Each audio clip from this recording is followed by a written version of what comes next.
We don't look at problems and go, can we answer that question? Can we do it? Because sometimes the answer will just be no. But by simply changing the narrative and saying, how do we do something? It forces us to problem solve. Is your venture a marketplace of content waiting to go global? What do you think the formula is? Hear from the co-founder of Australia's newly attained unicorn venture on this episode of Tomorrow's Tech.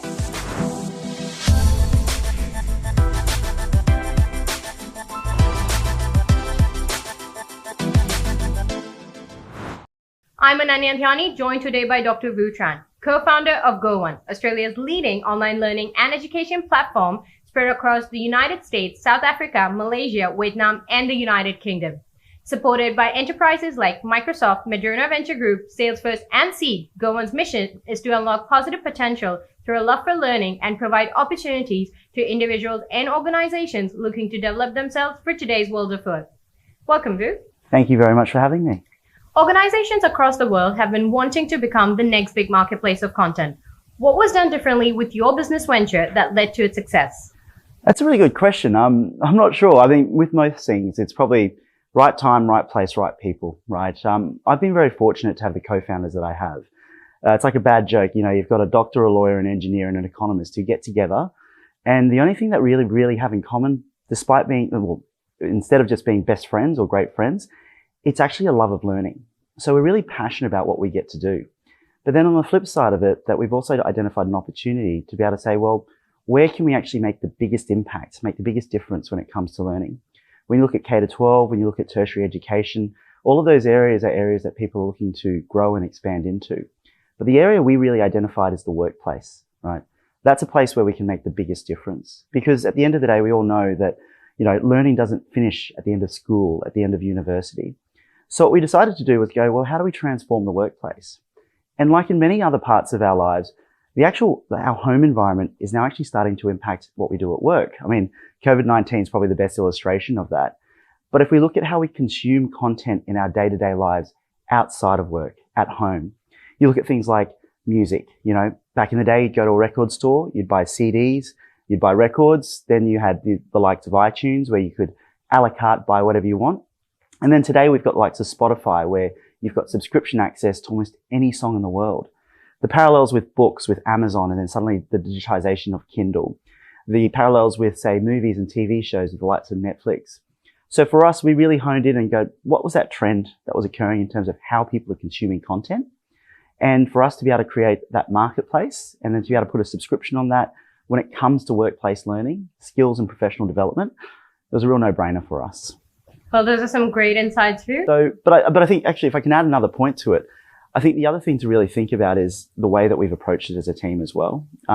This is the first venture that I've ever run, you know, or been part of. And one of the things that I really learnt in doing so was making sure that we had a really great team, not just founding the company, but behind us as well. And I think about, you know, just my co-founders. I think of Andrew, who's our CEO.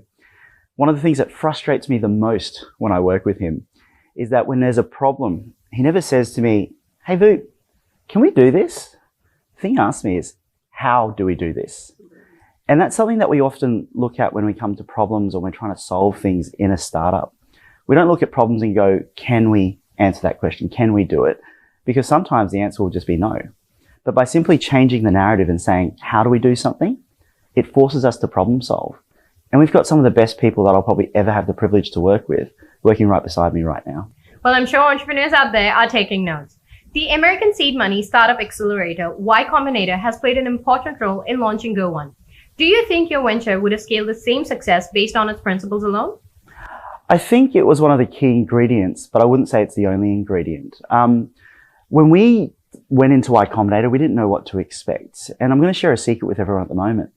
There's nothing special about what's within Y Combinator, about its programs or what it does. I think what's really special about it is actually the ambition that it instills in the companies that participate in it. You know, for me, we came out of Brisbane, we lived in Mountain View, we participated in this program, and we got to meet some of the, you know, some global entrepreneurs. We got to meet some fantastic people. We also had peers who were really ambitious. And so for me, what Y Combinator did was it gave us the ambition. We brought that home and we said, actually, the bar is a lot higher than what we thought it would be. And that's really what's driven us to this day, to realize that the world is a bigger place and the opportunities are much larger than what we think they are today. That's fascinating, Vu. Content acquisition and partnerships are core for any content aggregator like GoOne. What was key in achieving the right dynamic? I think people think of marketplaces as two-sided marketplaces, and we like to add a few more different elements to that. We always think about it in terms of, okay, the customer is at the center. They're the consumer. They're the ones who are going to use our product. And at the end of the day, retention, engagement, power, monetization, and revenue. So for us, how do we make sure we get our customers engaged? It's about making sure we supply them with the right product. In this circumstance, it's getting the right content.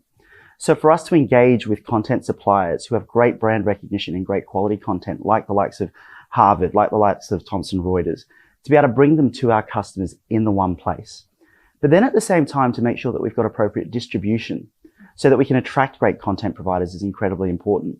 So we've partnered with the likes of PwC and some of the largest learning management systems in the world to be able to deliver this content to their customers. And that builds up that flywheel, because at the end of the day, when we build marketplaces with these different elements, the better content providers we get, the better distribution partners we'll get. The better distribution partners we'll get, the more customers we'll get. The more customers we get, the better content we get. And it's that flywheel that we're trying to build and that we are building, actually that we have built, that we just want to continue spinning and getting faster and faster as we go along. Fascinating insights, Vu. An entrepreneur's journey goes through various uncertainties which aren't often disclosed. As the co-founder of a unicorn status company, what were the challenges and failures you had to encounter on your way? I think people don't often talk about the terrifying bits of being a founder.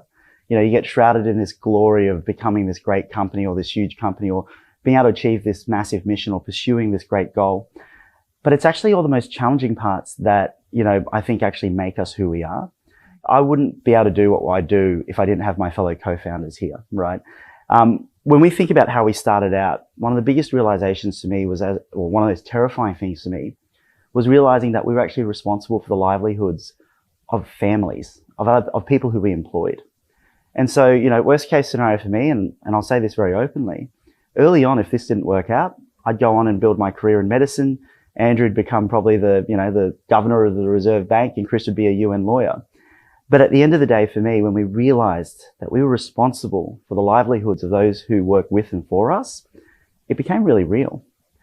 And a bit of that terror, if I can call it terror, allowed us to be able to make sure that we harness that energy to really focus on creating not something great just for ourselves, not just our customers, but for the people who work with us as well. So the scary part to me is every single time that I realize that we don't just impact our customers and our partners, but the people who we employ, which are now hundreds of people all over the world. And that means that's hundreds of families as well. Those are some really deep insights, Vu. Thanks for sharing your perspective and joining us on the show today. Thank you very much for having me.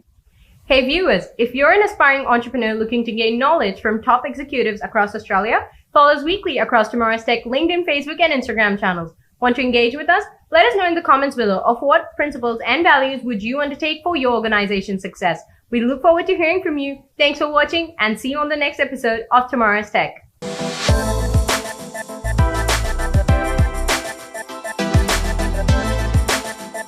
Tomorrow's Tech, presented by 3 Dot Digital.